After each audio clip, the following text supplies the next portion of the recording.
American fighter jets, mainly F-35Cs with some other fighters, screamed in peel up and off at the last possible moment. The toilets in the air scattering without orders or cohesion to engage the fighters in a massive aerial dogfight. This distracted the toilets on the ground, their attention now on the attack from the air. "Time to bug out," said Ben as he motioned for everyone to follow him. He led them back into the woods and past the M58 launchers, now empty. He came to a nondescript patch of long flattened grass. He knelt down on one knee and under the grass grabbed a handle, twisted, and opened a hidden trapdoor in the ground. "This is where I've been holding up," he said. "Here you go, everyone inside." "You set this up yourself?" asked Lex. "No, like your mysterious building, it was here for me when I got here," informed Ben. "I'm not sure about this," pipped up Akon. Mickey's head spun around and glared at her seemingly for expressing her own unfiltered thought before getting Mickey's approval or reinforcing an already approved narrative. Burning toilets began to fall from the sky and crash into the ground. Eye lasers ripped through the air after the planes. The falling flaming debris began to get larger and closer. Finally, a burning toilet collided with the ground and rolled past the group.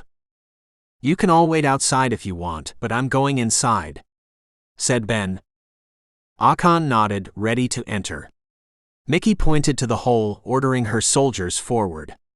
They entered first, then the surviving soldiers from the jeep. Then Mickey and Akon. "It's starting to get hot out here," shouted Jack. Kuro Silk entered next, her long slender body slipping down into the hole as the others followed suit until only Brittany and Ben remained on the surface. Brittany slipped her legs into the hole onto the ladder, hidden just inside until she was waist deep. She looked back and up at Ben. "Time to close the shop," said Ben. Brittany continued down the ladder. Then Ben entered, grabbing the hatch as he climbed down, taking one last look at the destruction occurring above before he closed and locked the hatch, the grass covering it looking like it was never there. He dropped down to the interior. Those with lights on their guns had them on. Ben reached over and turned the lights on. The others turned theirs off. The cold drip of water could be heard in the distance, the hiss of steam from the walls of pipes that made up the room. On the ground was random gear, supplies, and some of Ben's personal belongings. Corridors stretched off into the darkness. "Where do these go?" asked Ryoko. "I don't know. I haven't had time to do any reconnaissance," replied Ben. "Do you think it could reconnect back to the facility?" said Mickey to Brittany. Brittany, reluctant and not wanting to answer her, said, "There is a good possibility."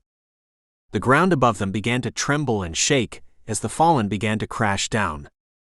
They all looked up, unable to see, but able to feel the battle above. "Well, everyone settle in. We're here until we can make our next move," stated Brittany. To be continued.